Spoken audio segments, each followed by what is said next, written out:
Madonna in 85, 86 was just coming out of sort of the boy toy phase and just sort of stepping into the Marilyn phase. She was just the beginning of Queen Madonna.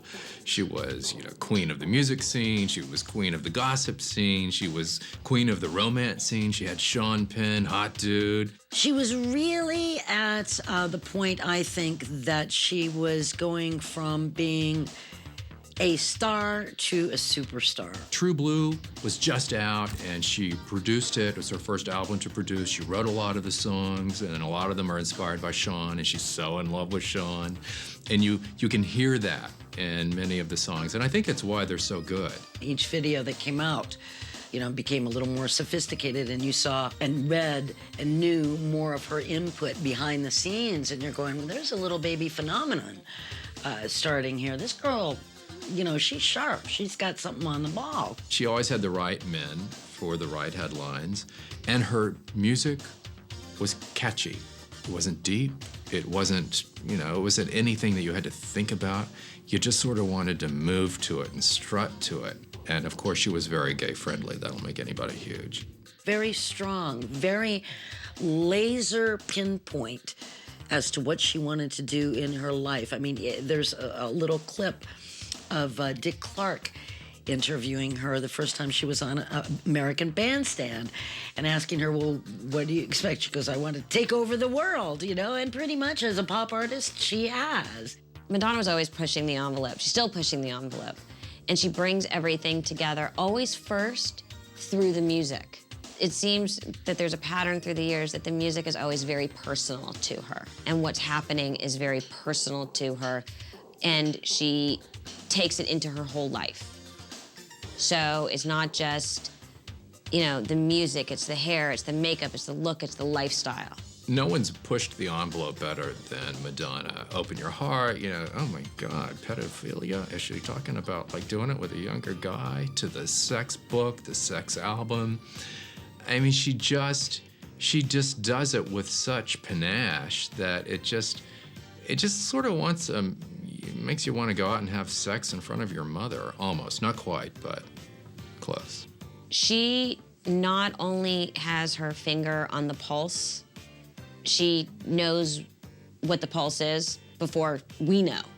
She's her own woman. She doesn't do what she's supposed to do.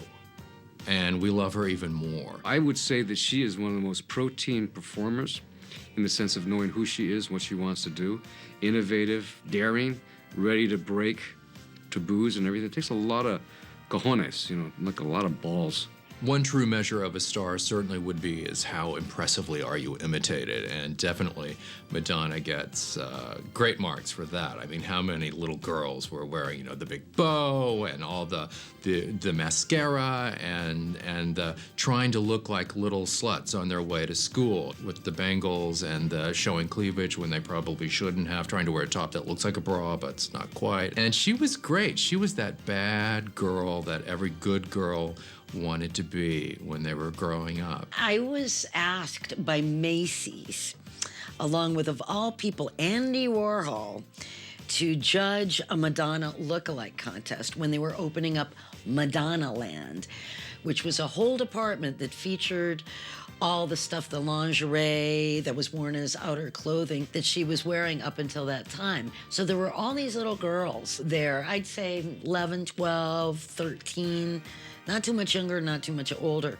There with their moms and, their parents, their dad or whatever, all dressed up like Madonna, at different stages up until that point. And that, I believe, was around 86. I think it was 85 or 86, about mid-course. And we had to judge which one looked the most like Madonna. She made it easier for artists today who are doing controversial moves, Alanis Morissette, artists like that, Because when Madonna did Papa Don't Preach, and they were trying to figure out, okay, is she pro-life? Is she anti-abortion? Is she pro-abortion? She got it all churning.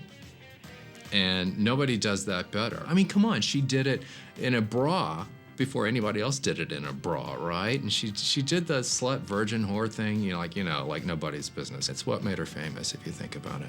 There's an interesting quote, too, that came to mind, and I thought Bette Midler said about her. She's a woman that pulled herself up by the bra straps, and she did. One reason I'm more in love with Madonna right now than ever, I mean, how gay can that statement be, was as a journalist in Hollywood, I've interviewed her several times, and the last time was backstage at the Grammys after she opened with Hung Up, and I was talking to her and at the MTV suite, of course, and because she only does MTV for press, she hates press, so I never would have talked to her if I hadn't have been there.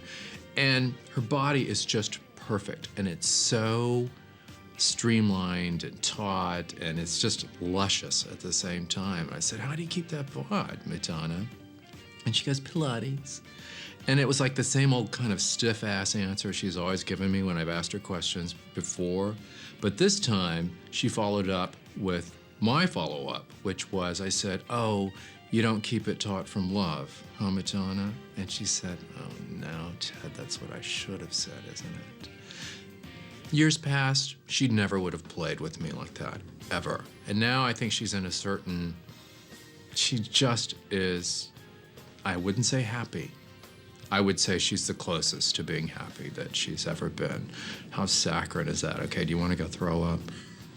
Madonna, of just about any performer that I can think of in recent years, has been a master manipulator of the press. She knows how to handle them. She knows what to do to get her name in the headlines, in print.